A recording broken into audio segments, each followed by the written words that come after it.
Olá, boa tarde para você que acompanha o blog da Marielle Martins. Nós estamos nesse momento numa entrevista com a prefeita de Ponta Grossa, Elizabeth Schmidt, ela que também é pré-candidata à reeleição aqui na cidade. Primeiro, boa tarde, prefeita, obrigada por receber o blog da Marielle Martins. Boa tarde, muito obrigada pela oportunidade de estarmos conversando aí com todos aqueles que te seguem, né? A prefeita que inclusive comemorando aniversário essa semana, né, Pois prefeita? é, Aproveito para parabenizar, né? muito Muitas obrigada. felicidades, muita saúde, prefeita. Obrigada, tendo saúde, o resto a gente consegue, né? Vamos atrás. Muito obrigada. É verdade. Bom, prefeita, eu tenho acompanhado aí seu trabalho, até pelas redes sociais, e percebo que a prefeitura tem feito uma operação até maior aí nos bairros, principalmente com a questão da pavimentação, né? Que é uma demanda muito grande da cidade de Ponta Grossa. A senhora tem um compromisso, né, assumido em campanha da pavimentação 100% dos bairros, né? Eu gostaria primeiro de saber em quanto que nós estamos hoje em percentual de asfalto. Quanto que a prefeitura já asfaltou? Nós estamos, assim, num processo realmente bastante intenso de pavimentação na nossa cidade, assim como de recape na cidade, nos bairros onde o desgaste natural já estava acontecendo e que nós estamos recuperando toda essa pavimentação. Eu acredito que até o final do ano nós estaremos em 100% dos bairros, com 96%, 98% de asfaltamento, se Deus quiser. Mas em 100% dos bairros o asfalto já estará chegando. E creio que nós vamos aumentar ainda o número e o valor dos investimentos, que nós já estamos num patamar assim, de 660 milhões de reais. Então, realmente, nunca se viu na história um plano tão forte, tão robusto de pavimentação na nossa cidade, e é por isso que eu agradeço sempre, todo dia, o governador ter me desafiado a fazer isso, porque ele prometeu junto comigo e eu, então, corri atrás, né, para que a gente pudesse efetivar essa promessa, que, na verdade, é uma conquista para todos os pontagrossenses. Desse percentual aí de investimentos que a senhora destacou de asfalto, como a senhora destacou o governador, e de fato ele veio à cidade de Ponta Grossa e fez a promessa, né, de que se a senhora fosse eleita, Ponta Grossa seria asfaltado 100%, então gostaria que a senhora deixasse claro também quanto que o Estado encaminhou para Ponta Grossa de recursos para pavimentação. Certo. Nós fizemos inúmeras possibilidades de captação de recursos em várias frentes, né? Do governo do estado, especificamente, 10%, 60 milhões mais ou menos, nós conseguimos com o governador, sim. Porque realmente ele correspondeu às expectativas. Nós temos ainda alguns projetos, como por exemplo lá do Borato, que ainda não foi liberado e que está em análise lá no Paraná Cidade, que é de 21 milhões mais ou menos, o Borato inteirinho. E estamos em processo agora de ser liberado também, algo que foi prometido lá no dia do aniversário da cidade, né? Mas que os processos são muito morosos, mas a gente vai conseguir fechar 60 milhões mais ou menos com o governo do estado. E o restante daí vem de onde? O que é recurso da prefeitura, o que é empréstimo? 200 milhões foi do Finisa, né? 95 do BRDE, e o restante são recursos livres, recursos próprios da prefeitura. Tem muitas emendas também, já estava esquecendo, emendas parlamentares, federais, inclusive. Sobre as emendas que eu ia perguntar exatamente, porque a senhora, claro, depois a gente vai falar um pouquinho sobre isso, porque a gente já falou em outra entrevista sobre o racha, né, entre Elizabeth, Marcelo Rangel e Sandro Alex. Porém, quando a senhora começou a gestão, a senhora estava ainda no grupo do Marcelo e do Sandro Alex. E o Marcelo foi eleito deputado estadual, embora não tenha assumido, né, foi secretário de Inovação até poucos dias, o Sandro também não assumiu o mandato, é secretário de Infraestrutura, mas tem a capacidade também de encaminhar recursos. Quanto que o Sandro Alex e o Marcelo Rangel encaminharam para Ponta Grossa em emendas, por exemplo, para a pavimentação? Nenhum real. Não mandaram nenhum centavo? Não.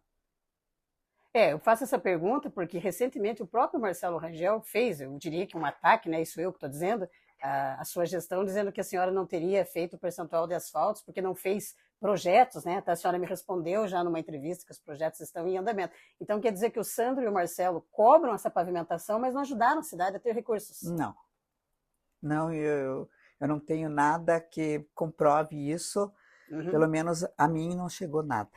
E nunca essa cidade fez tantos projetos assim, porque todos os nossos engenheiros estão assoberbados de tantos projetos que estão fazendo.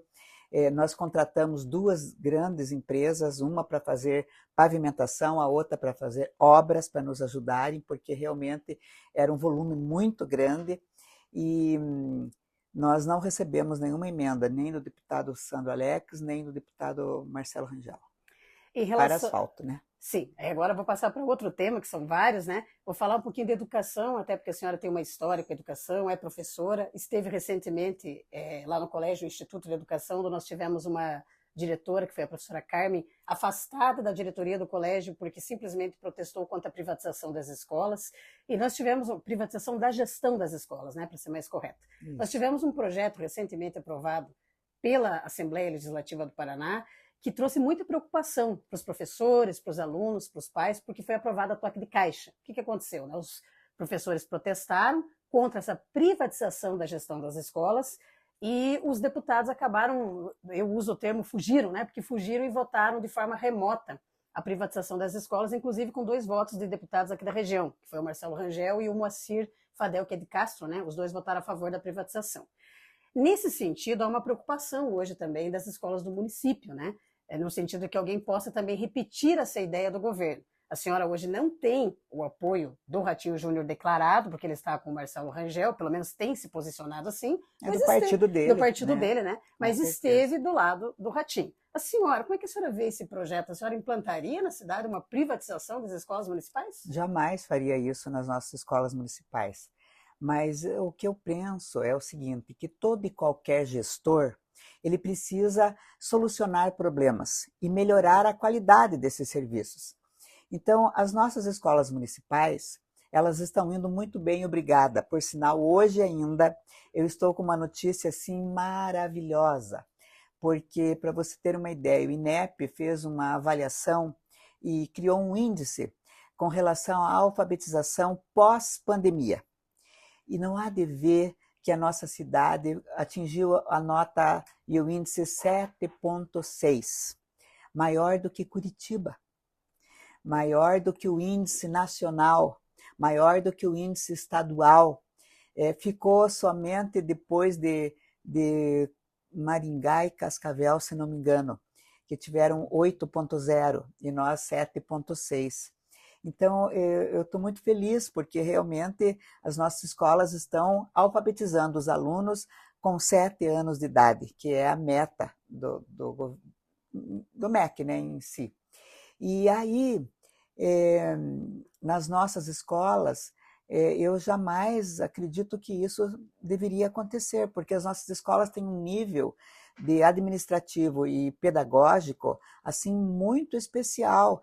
Tanto é que as nossas crianças, elas ficam conosco até o 5º ano. E quando elas vão para as escolas estaduais, existe um impacto e uma quebra muito grande de paradigma. E eu penso que o governador quer fazer com que essa quebra de paradigma não aconteça. Ele quer melhorar a gestão das escolas. Mas existem formas e formas de fazer isso. A senhora não faria. Então, eu não faria dessa forma. Eu faria o que eu fiz com relação aos nossos postinhos, as nossas unidades básicas de saúde. Eu detectei, enquanto eu era vice-prefeita, que a enfermeira-chefe, a enfermeira padrão das nossas unidades básicas, ela atendia todo o funcionamento da unidade, atendia todas as pessoas que chegavam lá, as clientela, atendia a janela quebrada, a porta estragada, a pintura feia, a abrir e fechar a unidade. E eu, naquele momento, eu disse, eu vou fazer diferente. Eu vou solucionar esse problema, porque não é possível que uma enfermeira-chefe de alto padrão tenha que fazer isso dentro da unidade. O que eu fiz? Eu fiz um concurso, contratei auxiliares administrativos e coloquei um em cada unidade básica de saúde. E eu solucionei o problema, porque agora tem uma pessoa que é responsável por isso. É a mesma coisa que ele quer fazer nas escolas estaduais. Só que da forma como foi, realmente deixou os professores muito alvoroçados, né? E aí eu penso que esse ápice do problema com o afastamento da nossa amiga professora Carmen, realmente foi uma atitude, assim, uma ação muito antidemocrática, porque afinal todos nós temos direito de dizer se a gente é a favor ou é contra determinado assunto, né? Determinada questão. Então eu, enquanto professora, enquanto prefeita, eu tinha que apoiar a professora Carmen, sim, porque todas nós mulheres, e puxando daí a brasa para o nosso assado, nós precisamos ter vez e voz. Nós não podemos ser caladas. Então, o meu apoio vai nesse sentido, inclusive para você, porque Obrigada. você também é uma mulher, uma jornalista, é uma pessoa que tem posicionamentos e que tem direito a fazer isso. E que não tem ninguém no mundo que tenha o direito de lhe calar e de me calar. Nós precisamos ser autênticas e dizer tudo aquilo que a gente pensa. Inclusive, ainda bem, né, que o espaço, falando agora sobre esse assunto na política, ele tem aumentado a representatividade das mulheres. Né? Nós temos na Câmara dos Vereadores, aumentamos a representação, em Brasília isso aconteceu, na Assembleia também. Na Assembleia nós estamos com 10, né? Tem uma bancada deputadas feminina lá muito forte, né, prefeita? Aproveito também para perguntar nesse sentido, como é que tem sido para a senhora agora como pré-candidata à reeleição, né, que veio de um grupo que era formado, né, basicamente aí por homens, porque a política ainda tem, né, essa coisa bastante da formação maior de homens, né? Como é que tem sido para a senhora esse momento aí da pré-campanha, tendo que se desvincular de um grupo, né? E também ter que mostrar essa força como mulher? É uma situação, assim, para mim, inusitada, inédita e inesperada, porque eu realmente não esperava que isso acontecesse e que eu estivesse vivendo o que eu estou vivendo, porque eu acho assim que a gente vive uma grave crise política na nossa cidade, né, com relação a isso. Mas Ponta Grossa não tem donos. E eu decidi que, a partir do momento que eu fui usada e quiseram me jogar fora, eu preciso me posicionar, porque desde o primeiro momento eu estava sendo uma candidata natural e, inclusive, o governador, espontaneamente, prestou apoio para mim. E todos sabiam que era assim. Teve um determinado momento que eu disse a todos, eu não vou mais ser candidata. Procurem um novo nome, sejam candidatos. Lá já faz um ano, né? E todos disseram para mim não, que tinha que ser eu, que eu tinha capital político, que eu precisava ser eu. E aí eu pensei, é a minha missão, porque não é fácil ser prefeita, mas também não é difícil, é missão. E então eu encarei que eu iria ser a candidata novamente. E aí eu fui, inclusive, conversar com o governador, dizer para ele que estava tudo vencido aqui em casa e que eu iria ser a candidata. Ele comemorou comigo e passou uns 15, 20 dias. Eu fui surpreendida com essas questões assim, que sem uma palavra comigo, porque a gente não conversou sobre o assunto. A senhora né? soube pelo rádio, né? Eu soube pelo rádio, eu soube pelas pessoas que vinham trazer coisinhas assim, né? E quiseram impedir a minha candidatura. Primeiro no PSD. Eu saí do PSD, eu fui para o PL, a convite do número 01 lá do Bolsonaro, que é o Ricardo... Felipe Barros. O Felipe Barros me convidou, estive em Brasília, assinei a ficha de filiação ao PL, e daí o Sandro e o Marcelo pediram para o Ratinho para que isso não acontecesse, para tirar o PL. Tiraram o PL. Mas eu entrei no União Brasil e lá no União eles não mandam. Então eu agora... Mas eu soube que tentaram também, né? Também soube, não sei se é verdade, mas... eu estou com o apoio da União Brasil muito forte, estive em Brasília essa semana ainda com eles todos lá, e com o apoio do MDB e de mais alguns outros partidos que estão vindo conosco. Então eu estou assim, pronta para que a gente possa ser essa pré-candidata e mostrar todo o nosso trabalho, porque não seria justo comigo e com a minha vida, porque eu penso que a minha vida é séria, honesta, e eu não ia deixar jogarem no lixo a minha vida. Então, eu preciso mostrar tudo o que eu estou fazendo, como nós estamos fazendo, eu e toda a equipe, né? Quando eu falo eu, é a nossa equipe toda. E então, eu acho que coisinhas e picuinhas que mandaram recadinhos para mim, por exemplo, a senhora aceitou as emendas impositivas, as emendas do Aliel, milhões que o Aliel trouxe para a nossa cidade. Eu tenho que aceitar o dinheiro que for, não interessa de quem é, de quem seja. O dinheiro não tem cor. Então, é sempre bem-vinda toda e qualquer emenda. Nós recebemos inúmeras emendas de vários deputados. E eu vou sempre receber, seja de que partido for, porque é para a nossa cidade, né? Porque eu sempre acreditei que uma eleição acontece depois que existem os vencedores, a gente vira a página, a gente tem que trabalhar em conjunto em prol da nossa cidade. Então, eu recebia a deputada Mabel, que trouxe também algumas emendas para nós, para a nossa cidade. Eu recebi o Aliel, eu recebi vários deputados. E toda ajuda sempre é bem-vinda. Mas o sentimento, prefeito, se fosse para resumir, é de traição. Ah, com certeza, né? Porque eu não esperava. Porque quando você sabe que tem uma pessoa que está na tua frente e que essa pessoa é tua inimiga e você sabe o porquê que ela é tua inimiga, que ele bate na mesa, que você briga com ele, que ele dá chute na canela, é uma coisa. Agora, quando vem uma surpresa assim, é realmente algo que eu não esperava.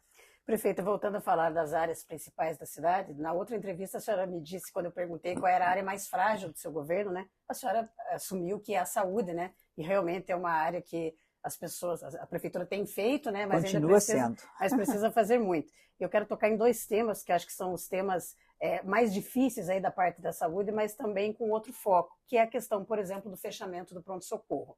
A senhora me disse que foi necessário o fechamento do pronto-socorro, porque precisava fazer reforma, e de fato, né? Aliás, essas reformas do pronto-socorro, elas precisam desde gestão de Rangel e de outros prefeitos, né? E não ocorreram. Que nunca ninguém fez. E nunca ninguém fez. É. Isso é uma verdade que tem que ser dita, né? Porém, prefeita, precisava fechar mesmo o pronto-socorro? Na verdade, eu vou contar para você bem certinho qual é o mapa dessa situação toda. Então, você imagine 54 unidades básicas de saúde no mapa espalhados na nossa cidade. Todos caindo aos pedaços. E no primeiro quadrimestre de 2021, eu recebi a seguinte prestação de contas. Nós aplicamos e investimos 7.700 e poucos mil reais na atenção básica, que é a responsabilidade do município. Os dois hospitais que nós tínhamos, que era o Hospital Infantil e o Hospital Amadeu Pupi, teve investimento no mesmo período de 77 milhões. Está entendendo? A responsabilidade nossa é a atenção básica, atenção primária, sim, os postinhos. O nosso dinheiro, enorme como um funil, estava indo nos hospitais, que são média e alta complexidade, responsabilidade do Estado do Paraná. Então, eu fiz questão de entregar essa responsabilidade para o Estado do Paraná. Na verdade, em plena pandemia, nós estávamos vivendo uma situação assim terrível. Eu recebia os vídeos da chuva caindo em cima do paciente sendo operado dentro do pronto-socorro. E era o problema no telhado. A vigilância sanitária interditou. E nesse momento não teve como pedir uma ajuda para o governo do estado, por exemplo, para o Ratinho, para o próprio Rangel e o Marcelo que estavam com a senhora para evitar o fechamento? Todo mundo estava pedindo isso. E eles Só ajudaram. que, na verdade, não era questão de ajuda. Naquele momento, não era questão de dinheiro. E sim a questão de que eu precisava fechar para poder reformar. Entendi. Entendeu? Porque não dá para jogar a água sem o bebê naquelas alturas, né? Como é que eu ia reformar sem fechar o hospital, se era no centro cirúrgico? Mas a senhora já fechou, como quando a senhora disse que entregou para o Estado, a senhora já não pensa mais na possibilidade de reabrir o pronto-socorro pelo município? Nunca, nunca mais, já foi entregue. Porque na hora que nós fechamos para fazer a reforma. Nesse ínterim, eu mandei a votação para a Câmara e a Câmara aprovou passar o hospital para a UEPG, para a CESA, para o Estado. Que virou um ambulatório, né? E que eles fizeram o seguinte, naquele momento específico, porque eu fiz a primeira fase da reforma, nós fizemos. Quase 2 milhões de reais foi a primeira fase. E fizemos todos os projetos que nós íamos fazer, íamos procurar a verba para isso, claro, né? íamos buscar a ajuda de todos. Mas nesse ínterim, eu pensei assim, nós estamos colocando pingo nos is, porque a responsabilidade nossa são as unidades básicas, e a responsabilidade do Estado são os hospitais. Então, aí a UEPG recebeu e fez o quê? Trouxe todos os ambulatórios de lá para cá e abriu leitos lá. Então, quer dizer, nós tínhamos 45 leitos, hoje tem mais de 300 leitos lá no Hospital Regional, né? Porque houve essa abertura. E aí eu entreguei, junto com todo esse processo, os projetos todos para serem executados através da CESA, através da UEPG. E que a ideia, a princípio, que era a nossa, era transformar o Hospital Amadeu Pupi num hospital dia, onde as cirurgias leves, menores, de menores risco, seriam realizadas de manhã, o paciente ia embora à tarde ou à noite. A senhora acha que essa atitude não agravou o problema da saúde de Ponta Grossa? Quando eu não. digo em filas de hospitais, né? Porque a gente sabe acho que que tem uma não. central de regulação, Acho que não, porque os leitos que nós tínhamos aqui, foi aberto um número muito maior lá no Hospital Regional, com a mudança que eles fizeram, entendeu? Uhum. Então, uma coisa é outra. E o pronto-socorro, quando as pessoas dizem fechou o pronto-socorro era acoplado ao Hospital Amadeu Pupi. E o Marcelo Rangel, ex-prefeito, trouxe o pronto-socorro para a UPA Santana. Então, o pronto-socorro mesmo é a UPA Santana, porque pronto-socorro é o quê? É pronto atendimento, urgência e emergência. O que é urgência e emergência? Uma UPA. Abriu a UPA Santana sem ser UPA, porque nós conseguimos agora credenciar a UPA Santana como UPA de verdade. Eu lembro, inclusive não tinha nem alvará, não né? tinha nada, não tinha nada. Nós fizemos tudo regulamentado agora. E aí, então, isso quer dizer, nós temos um outro pronto-socorro e uma outra urgência e emergência na UPA Santa Paula, que também é uma unidade de pronto atendimento. E vamos abrir, se Deus quiser, e muito logo, a UPA Alvaranas, que também será mais uma unidade de pronto atendimento, urgência e emergência, pronto-socorro. Então, nós teremos 3 pronto-socorro. A UPA Santa Paula, cidade. Inclusive, recentemente estava lotada, né, prefeita? Estava, inclusive, a empresa que faz a gestão, lá, o instituto que faz a gestão, porque lá é terceirizado, mandou um comunicado para a imprensa dizendo que não podia mais receber pacientes. E não foi a primeira vez. Não foi a primeira vez. Eu ia perguntar exatamente sobre isso, porque a demanda está muito alta, né, de pacientes. Aí, como a senhora citou, tem a UPA Santana, a UPA Santa Paula. A senhora acredita que vai desafogar o sistema com a UPA Alvaranas? Qual que é a estratégia? Com certeza, é essa a ideia, né? Porque eu acredito no seguinte, que as UPAs, elas têm um papel que é de entrada do paciente para ele ser encaminhado para os hospitais. Mas nós vivemos uma pandemia terrível da Covid que nunca aconteceu e que explodiu o sistema, não só em Ponta Grossa, mas no Paraná e no Brasil inteiro, né? Explodiu o sistema, quer dizer, nós não tínhamos culpa daquilo. As contingências faziam com que as coisas acontecessem daquela forma, nós tivemos tantas e tantas perdas, e que eu me solidarizo, inclusive, com as pessoas que perderam. Na minha família, nós perdemos familiar nosso muito de perto por causa da Covid. E depois disso, quando a gente pensou que agora conseguimos contratar médicos, vamos respirar, o que aconteceu?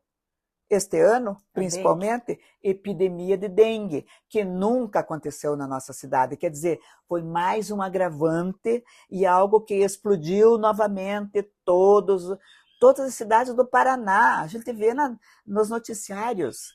Todas as cidades com os mesmos problemas. A UPA Alvaranas fica pronta quando? Qual é a previsão de entrega? A UPA Alvaranas logo vai estar entregue, se Deus quiser. Porque a UPA Alvaranas, ela é algo assim que as pessoas não podem mais esperar. E eu porque ser prefeita e fazer política é tomar decisões todos os dias. Eu tinha que tomar uma decisão. O deputado Aliel, por exemplo, ofertou para nós 1.750.000 para a UPA Alvaranas. E o governo do estado, mais 1.750.000. Era 3.500.000, 3,5 milhões para a gente fazer a UPA Alvaranas.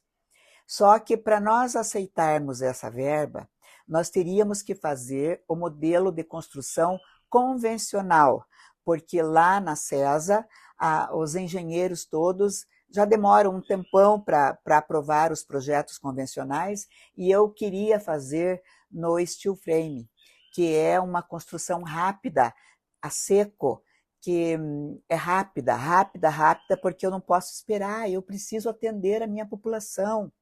E aí eu abri mão disso. Eu abri mão e disse, não, nós já tínhamos comprado o terreno, né? E eu disse, nós vamos fazer em steel frame, então, e daí tem que ser com o recurso livre do município, porque ia demorar muito da outra forma. E aí nós fizemos a licitação, a empresa que ganhou já fez a terraplanagem e já fez a parte de concretagem, que é a base. E eles mandaram fazer já todas as peças, porque essas peças elas são encaixadas. Quando elas chegarem, elas vão sendo montadas. Então, a previsão é 4 meses para fazer a construção dessa UPA Varanas, para que a gente faça funcionar o quanto mais rápido, melhor, né? Então, é essa a ideia. Uhum. E o pronto atendimento infantil, que é aquele pronto atendimento infantil que funcionava lá no hospitalzinho, né? Também o hospital ele foi aprovado pela Câmara, o repasse ali do hospital para o EPG, né? E esse pronto atendimento infantil, quando ele foi, eu não vou falar fechado, mas quando ele foi migrado dali do hospital lá para a UPA Santa Paula, teve protesto, teve mães que protestaram. Foi necessário também fazer isso, prefeito? Na verdade, veja o que nós estávamos fazendo. Acabei de dizer, colocando os pingos nos is. É a mesma linha responsabilidade para quem é responsável. O que é básico, a responsabilidade do município. O que é média e alta complexidade, do Estado.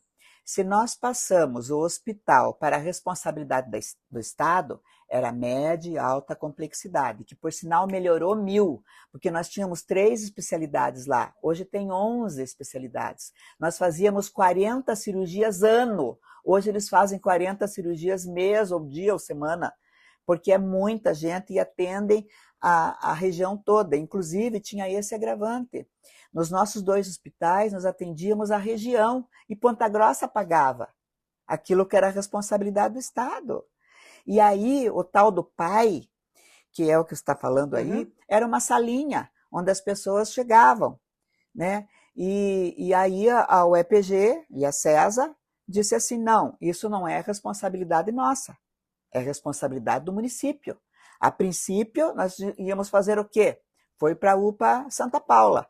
Chegou lá, nós estávamos com Covid, crianças junto com a Covid, né, convivendo, problemas respiratórios, outros tipos de problemas, e então nós tínhamos que tomar uma decisão.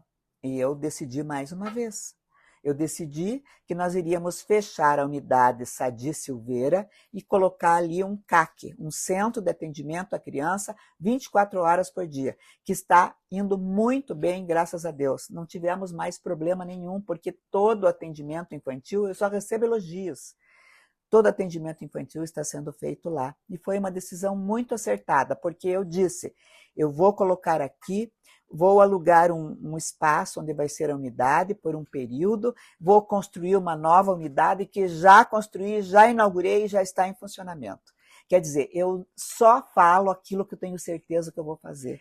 Para fechar na área da saúde, também tem notícias boas, é claro, né? Que é a questão, por exemplo, da contratação de médicos, né? Que é uma dificuldade muito grande de qualquer prefeito, qualquer um que foi prefeito da cidade sabe que é muito difícil contratar médico. E a senhora fez um outro formato para conseguir contratar em torno aí de 40 profissionais, acho que é isso, né? 40. Um pouco mais.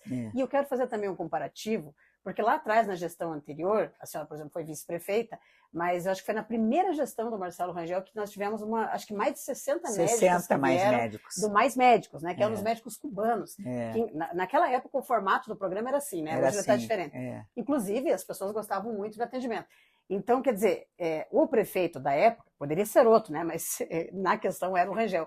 Ele teve um apoio do governo federal gigante, porque vieram mais de 60 médicos, né? Algo que a senhora já não teve na gestão. Nós perdemos. E foi um desafio aí para contratar. Eu queria que a senhora falasse um pouquinho também sobre essa contratação dos médicos. A contratação dos médicos, nós tínhamos que, inclusive, seguir um PAC que o prefeito tinha assinado com o Ministério Público, dizendo que nós só poderíamos contratar médicos credenciamento PJ, médicos PJ, depois de passarmos por PSS, por concurso público. E nós fizemos todo esse processo, prazo, fizemos 3 PSS, um concurso público, e nós conseguimos contratar um médico, justamente pelo salário da prefeita, que é o teto, né? E que os médicos, então, não querem trabalhar 8 horas para receber esse valor. Né? Contratar. Então, nós tivemos um médico que aceitou, somente. E aí, depois de vencido tudo isso, porque o TAC assim dizia, nós conseguimos contratar o PJ. E daí, faz um ano que a gente comemorou um ano, contratamos 40 médicos. E aí depois recebemos mais 30 mais médicos daquele processo todo novo, né? Do mais médicos em outro formato, né? Em outro formato.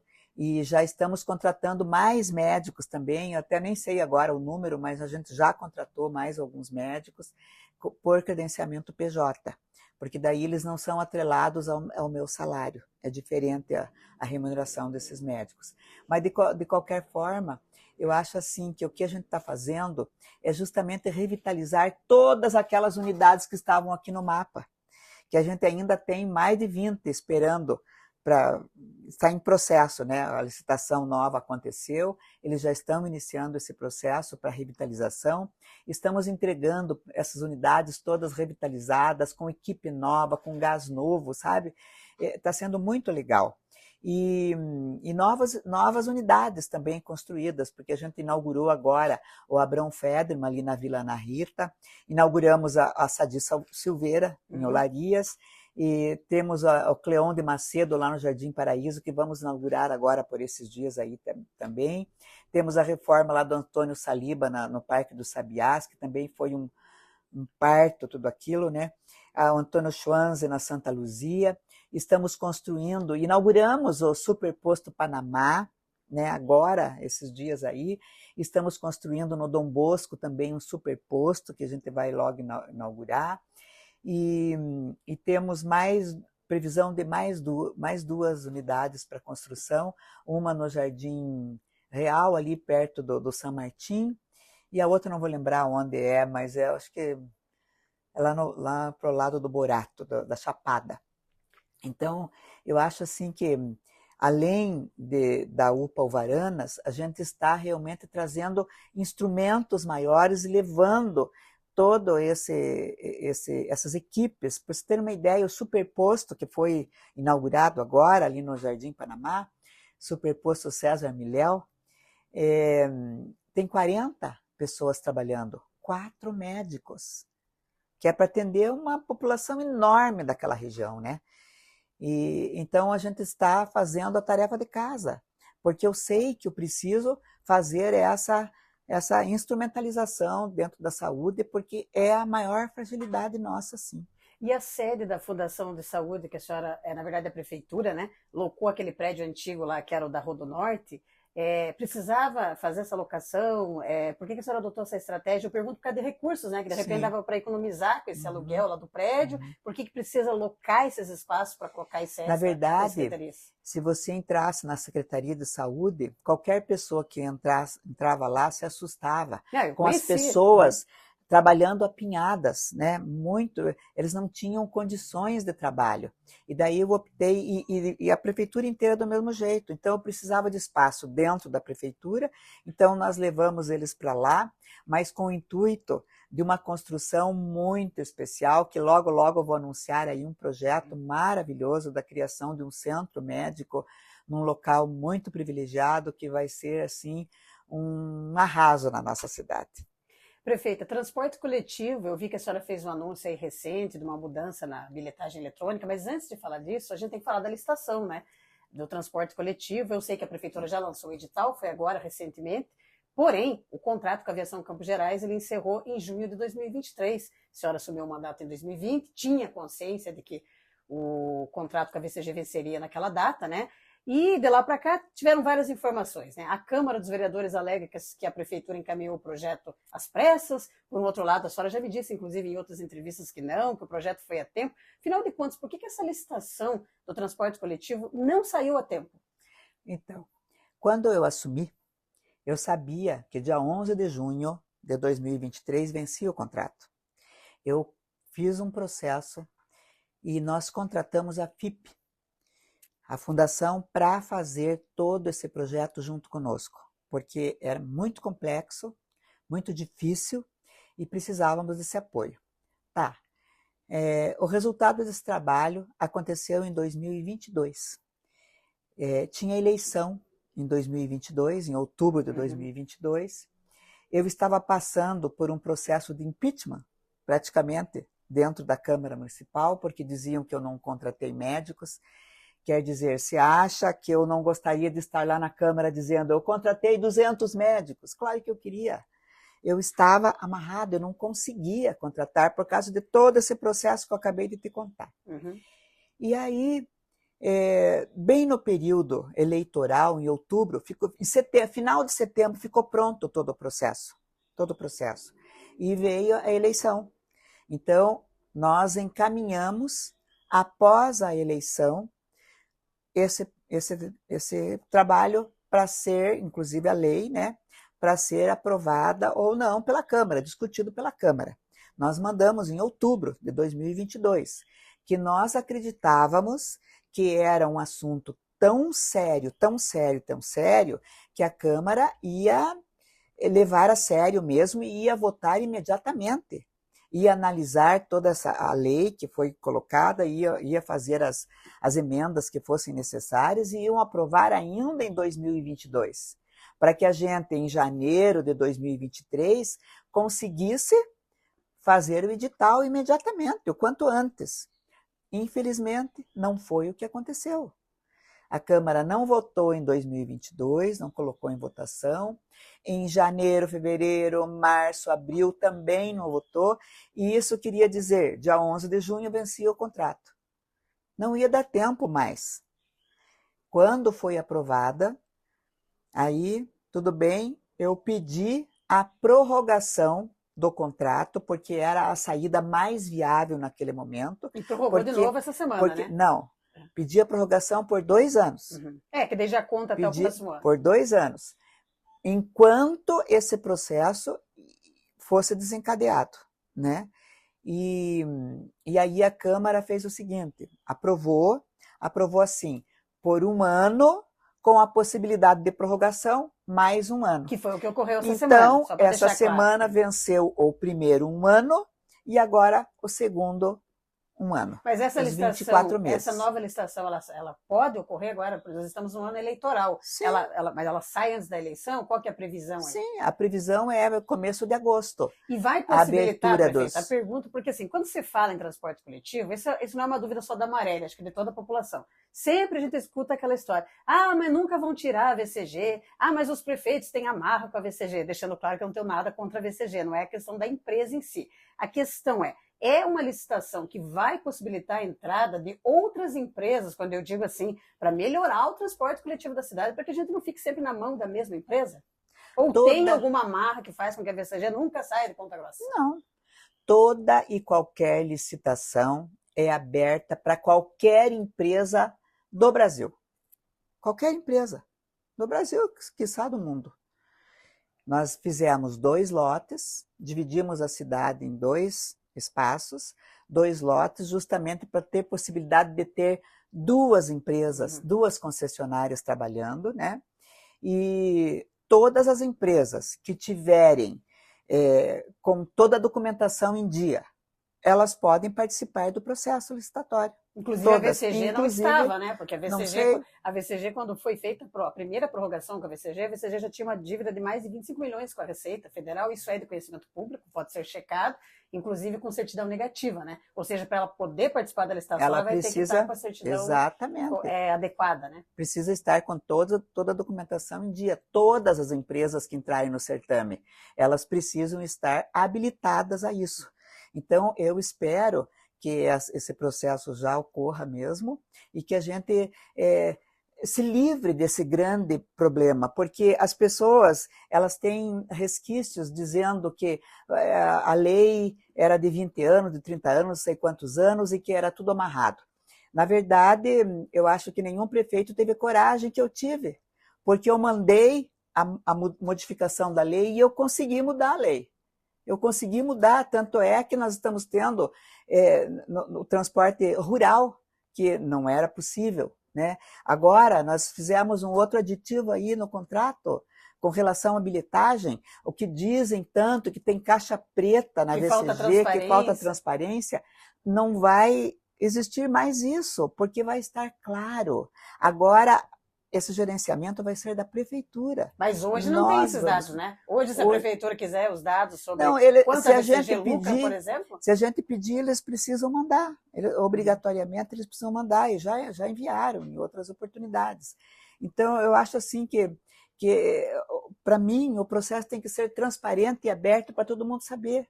Essa história que ficam dizendo que eu isso, que eu aquilo, que aquele outro, pelo amor de Deus, gente, subsídio existe no Brasil inteiro, existe em Curitiba, existe em São José dos Pinhais, em muitas cidades. Porque veja o que acontece com o subsídio. A passagem hoje está 4 pila, certo? Vamos dizer que a gente está fazendo subsídio de R$2 por dia. A tarifa passagem. Técnica está 7,38. Então já é mais ainda, é 3,38, né? Por passagem. Aonde que vai esse dinheiro? Vai estar girando na nossa cidade, porque se você está economizando 3,38 em cada passagem que você usa, você tem mais dinheiro aqui no bolso para quê? Para você usar serviço, para você ir na manicure, para você ir no cabeleireiro, para você ir comprar uma blusa, um sapato, para você fazer o que você quiser para a tua família. Então, o dinheiro, a empresa está trazendo taxas, juros, impostos para nós, que está movimentando, quer dizer, tudo é uma mola da economia, né? E que eu acredito assim que é um direito à mobilidade, é um direito para toda a população, assim como a educação é um direito, como a saúde é um direito, como a segurança é um direito, que é gratuito. Então, eu espero que um dia a gente chegue a tarifa zero. Eu acho que a população tem direito a isso, com transparência, com honestidade, com seriedade. E eu espero que, vou benzer aqui essa licitação que saia logo. Prefeito, mercado municipal, por que não deu para construir esse mercado municipal? Que esse também está encantado, né? Já vem desde a gestão anterior também, eu acompanhei todo o processo desde 2017, inclusive agora o concorrente da senhora, o Marcelo Rangel, tem atacado a prefeitura, tem dito que a prefeitura não foi competente para fazer o mercado municipal, só que ele também não fez, né? Por que não saiu esse mercadão? Pois então, o mercado municipal é um ícone da nossa cidade. Todo mundo quer que aconteça a vida cultural assim da nossa cidade, né? E porque é isso que acontece nos grandes centros. Então, nós temos inúmeros projetos, nós estamos sob júdice ainda com aquela pessoa, com aquela empresa. Tecla Engenharia. Né? Tecla Engenharia, que foi multada uma multa muito alta, e está uma confusão, um imbróglio jurídico ainda, né? E eu não sei, mas eu quero ver se eu faço uma audiência pública ou eu já lanço um projeto aí de algo diferenciado. Porque também essa semana teve uma confusão aí com relação ao prédio que a gente locou aqui e que já estamos em funcionamento com várias atividades, só que está no fundo, não está ainda na frente. Porque o prédio lá do antigo 26 de outubro, que é tombado, ele está prestes a cair, o telhado dele. Porque nenhum prefeito, antes de mim, fez alguma coisa de restauro lá. Então está muito perigoso ficar lá e eu precisava arranjar um espaço para 300 pessoas irem trabalhar, que trabalham lá. E então uma grande parte já está trabalhando na parte do fundo e agora estão terminando as divisórias todas para fazer toda a mudança aqui para frente. E aí eu fiquei pensando no seguinte, né? Que esse prédio restaurado, a exemplo de outros mercados municipais, será que não seria muito legal fazer ali o nosso mercado municipal e construir um centro médico no terreno do Mercadão Municipal? Construir algo assim maravilhoso para a nossa cidade, com todos os serviços ali, com a secretaria ali. Quer dizer, a gente tem que sonhar e planejar muito. Eu já tenho os projetos prontos para isso. mas eu preciso do respaldo da nossa população para fazer isso. Então, eu estou aguardando aí como é que a gente vai fazer esse processo todo, e também tem mais algo assim que me impediu um pouco de construir o mercado municipal, porque nós fizemos, inclusive, um concurso e nós temos o projeto para a construção do novo mercado municipal.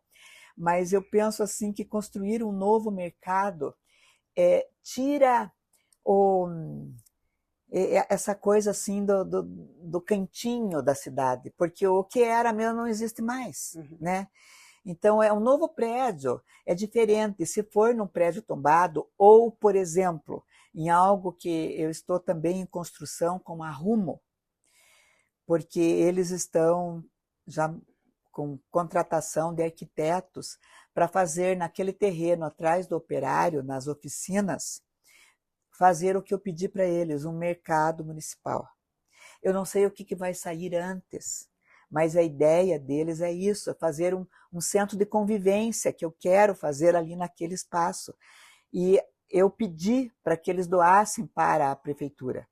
Só que, como é da União, eles não poderiam. Agora parece que isso vai se encaixar, mas isso é muito moroso, essas negociações todas, né? Mas também seria um espetáculo se a gente fizesse lá um centro de convivência com restaurantezinhos, com barzinhos, com pista de caminhada, com um horto lá, com tanta coisa bonita, né, que poderia ser feito lá.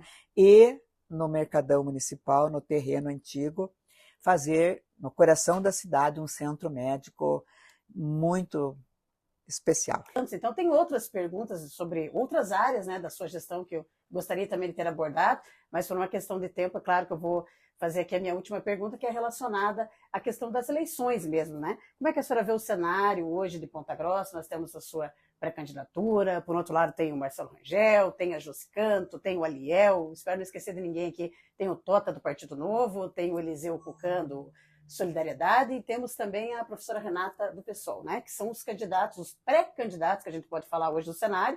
Claro que o cenário ainda pode mudar. Como é que a senhora está vendo todo esse cenário aqui da eleição eleitoral? Eu estou vendo com naturalidade, porque todo o processo eleitoral é assim, é composto por muitas pessoas que se candidatam. Temos o Aliel Machado também, acabei de esquecer. Machado também, que se candidatam, né? Os partidos políticos que se posicionam. Quando eu fui candidata da outra vez, isso aconteceu naturalmente, só que agora nós temos só essa divisão do nosso grupo, que é a novidade do processo. E como que a senhora vai desvincular a sua imagem do Marcelo Rangel e do Sandro? Porque eu acho que divide um pouco os votos também até, porque muita gente fala, não, mas eles estavam juntos até esses dias. Como é que desvincula? Na verdade, eu sou eu, né? E eles são eles. Então, cada um é um. Eu tenho que colocar a minha personalidade, a minha forma de ser, o meu jeito de ser. Nós temos aí todos os nossos projetos sendo colocados, todo o nosso trabalho está à mostra e à vista das pessoas. Eu sou uma pessoa que levanto desde cedinho até de noite, eu estou trabalhando sem parar nenhum minuto, e eu penso que a população vai avaliar e vai dizer quem eles querem que comandem a nossa cidade por mais 4 anos. Eu penso que eu estou me colocando como pré-candidata justamente porque eu tenho muitos projetos. Por exemplo, só para falar no futuro da educação, por exemplo. O que eu quero? Eu quero escolas solares, por exemplo, que vão gerar sua própria energia através da luz do sol. Eu quero jardins do mel em todas as nossas escolas. Eu quero hortas orgânicas nas nossas escolas, que já acontecem. Eu quero o inglês universal para as nossas crianças, porque a gente já tem o English for Kids, onde as crianças de 4, 5 anos estão falando em inglês, gente. Porque a tendência natural é que a nossa cidade tenha cidadãos para o mundo global. A nossa cidade já tem quantas e quantas indústrias, que são indústrias multinacionais e que precisam de pessoas bilíngues. Então, eu penso que eu tenho que fazer muita coisa ainda para transformar a nossa vida num futuro bem perto, sabe como? Num futuro que você está mostrando para as crianças como é que elas são, por exemplo, as aulas de robótica. As crianças estão fazendo o fiozinho azul com vermelho, acender a luz do jacarezinho, fazendo com que o carrinho vá para lá e para cá. Crianças de 5 anos, de 6 anos estão fazendo isso. Imagine o futuro deles daqui 10 anos, daqui 20 anos. Como vai ser? Então, eu tenho muita coisa a fazer ainda, muitas sementes para plantar e muitas sementes que eu já plantei que eu preciso colher. Eu preciso de tempo para isso acontecer. E a sua né? candidatura, ela é definitiva. Hoje nós estamos falando de pré-candidatura, né? Lógico. Não há possibilidade nenhuma da senhora desistir de candidatura ou compor com algum outro candidato. Não, não. A princípio, eu vou ser a candidata do União Brasil. Eu gostaria de agradecer à prefeita Elizabeth Schmidt, pré-candidata à reeleição em Ponta Grossa, por receber o blog da Marielle Martins. Agradeço por ter me acolhido, prefeito. E é claro que deixo o espaço aberto para que a gente possa conversar novamente, porque tem outros temas, né, que por questão de tempo hoje não deu para abordar. Obrigada, prefeita, e uma boa tarde. Eu agradeço. Muito obrigada. Até uma próxima.